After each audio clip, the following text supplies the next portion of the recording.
Agatha Christie, Mrs. McGinty's dead. Excuse me, do you mind if I sit down here and talk to you for a moment? Poirot, ensconced at a small table in the Blue Cat, looked up from the menu he was studying with a start. It was rather dark in the Blue Cat, which specialized in an old, world effect of oak and leaded panes, but the young woman who had just sat down opposite to him stood out brightly from her dark background. She had determinedly golden hair and was wearing an electric blue jumper suit. Moreover, Hercule Poirot was conscious of having noticed her somewhere only a short time previously. She went on. "I couldn't help, you see, hearing something of what you were saying to Mr. Scuttle." Poirot nodded. He had realized that the partitions in the offices of Breather and Scuttle were made for convenience rather than privacy. That had not worried him, since it was chiefly publicity that he desired. "You were typing," he said, "to the right of the back window." She nodded. Her teeth shone white in an acquiescing smile. A very healthy young woman, with a full buxom figure that Poirot approved. About 33 or 4, he judged, and by nature dark-haired, but not one to be dictated to by nature. "About Mr. Bentley," she said. "What about Mr. Bentley? Is he going to appeal? Does it mean that there is new evidence? Oh, I'm so glad. I just couldn't believe he did it." Poirot's eyebrows rose. "So you never thought he did it?" he said slowly. "Well, not at first. I thought it must be a mistake, but then the evidence—" She stopped. "Yes, the evidence," said Poirot. "There just didn't seem anyone else who could have done it. I thought perhaps he'd gone a little mad. Did he ever seem to you a little, what shall I say, queer?" "Oh, no, not queer in that way. He was just shy and awkward, as anyone might be. The truth was, he didn't make the best of himself. He hadn't confidence in himself." Poirot looked at her. She certainly had confidence in herself. Possibly she had enough confidence for two. "You liked him?" he asked. She flushed. "Yes, I did. Amy, that's the other girl in the office, used to laugh at him and call him a drip, but I liked him very much. He was gentle and polite, and he knew a lot really. Things out of books, I mean." "Ah, yes, things out of books." "He missed his mother. She'd been ill for years, you know. At least, not really ill, but not strong, and he'd done everything for her." Poirot nodded. He knew those mothers. "And of course she'd looked after him too. I mean taking care of his health and his chest in winter and what he ate and all that." Again he nodded. He asked, "You and he were friends?" "I don't know. Not exactly. We used to talk sometimes, but after he left here, I didn't see much of him. I wrote to him once in a friendly way, but he didn't answer." Poirot said gently, "But you like him?" She said, rather defiantly, "Yes, I do." "That is excellent," said Poirot. His mind switched back to the day of his interview with the condemned prisoner. He saw James Bentley clearly. The mouse-colored hair, the thin, awkward body, the hands with their big knuckles and wrists, the Adam's apple in the lean neck. He saw the furtive, embarrassed, almost sly glance, not straightforward, not a man whose word could be trusted, a secretive, sly, deceitful fellow with an ungracious, muttering way of talking. That was the impression James Bentley would give to most superficial observers. It was the impression he had given in the dock. The sort of fellow who would tell lies and steal money and hit an old woman over the head. But on Superintendent Spence, who knew men, he had not made that impression, nor on Hercule Poirot.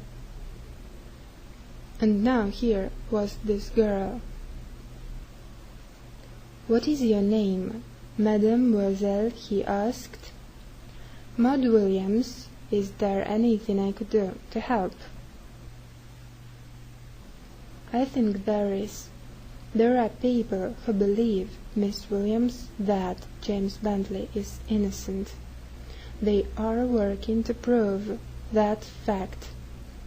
I am the person charged with that investigation, and I may tell you that I have already made considerable progress. Yes, considerable progress." He uttered that lie without a blush. To his mind it was a very necessary lie. Someone somewhere had got to be made uneasy. Maud Williams would talk, and talk was like a stone in a pond. It made a ripple that went on spreading outwards. He said, "You tell me that you and James Bentley talked together.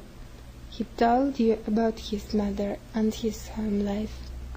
Did he ever mention anyone with whom he, or perhaps his mother, was on bad terms?" Maud Williams reflected.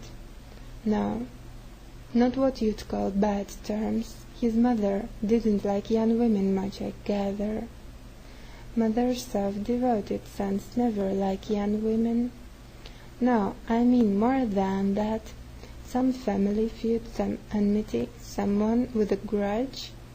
She shook her head. "He never mentioned anything of that kind." "Did he ever speak of his landlady, Mrs. McGinty?" She shivered slightly. "Not by name. He said once that she gave him kippers, much too often, and once he said his landlady was upset because she had lost her cat." "Did he ever, you must be honest, please, mention that he knew where she kept her money?" Some of the color went out of the girl's face, but she threw up her chin defiantly. "Actually, he did. We were talking about people being distrustful of banks, and he said his old landlady kept her spare money under a floorboard. He said I could help myself any day to eat when she's out. Not quite as a joke. He didn't joke, more as though he were really worried by her carelessness." "Ah," said Poirot, "that is good. From my point of view, I mean. When James Bentley thinks of stealing, it presents itself to him as an action that is done behind someone's back. He might have said, you see, Some day someone will knock her on the head for it. But either way he wouldn't be meaning it. Oh no. But talk, however light, however idle, gives away inevitably the sort of person you are. The wise criminal would never open his mouth, but criminals are seldom wise and usually vain, and they talk a good deal, and so most criminals are caught. Maud Williams said abruptly, "But someone must have killed the old woman." "Naturally." "Who did? Do you know? Have you any idea?" "Yes," said Hercule Poirot mendaciously. "I think I have a very good idea, but we are only at the beginning of the road." The girl glanced at her watch. "I must get back. We're only supposed to take half an hour. One horse placed Kilchester. I've always had jobs in London before. You'll let me know if there is anything I can do. Really do, I mean." Poirot took out one of his cards. On it he wrote Lawn Meadows and the telephone number. "That is where I am staying." His name he noted with chagrin made no particular impression on her. The younger generation, he could not but feel, were singularly lacking in knowledge of notable celebrities.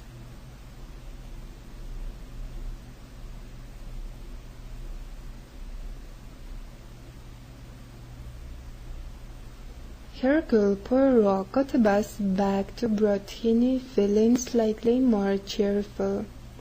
At any rate, there was one person who shared his belief in James Bentley's innocence.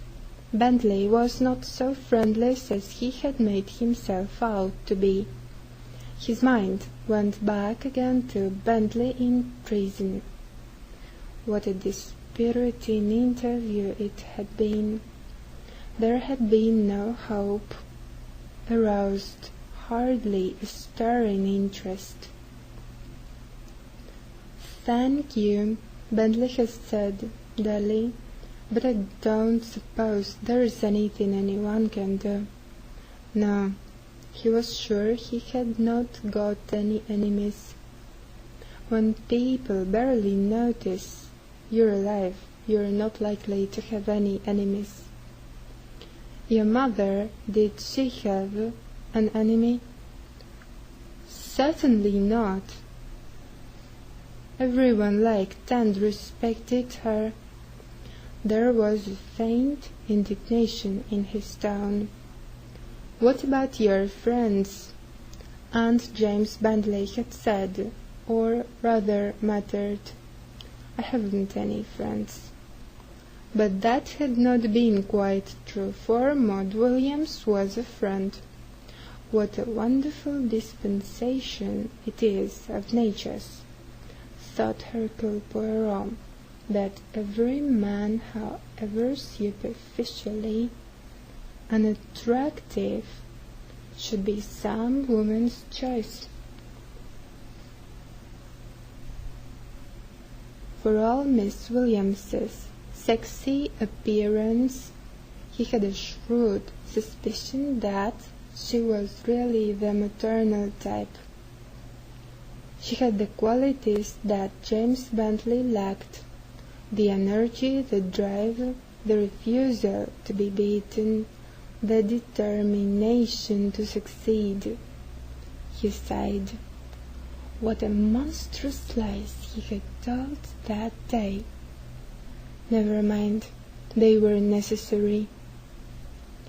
For somewhere, said Poirot to himself, indulging in an absolute riot of mixed metaphors, there is in the hay a needle, and among the sleeping dogs there is one on whom I shall put my foot, and by shooting the arrows into the air, one will come down and hit a glass house.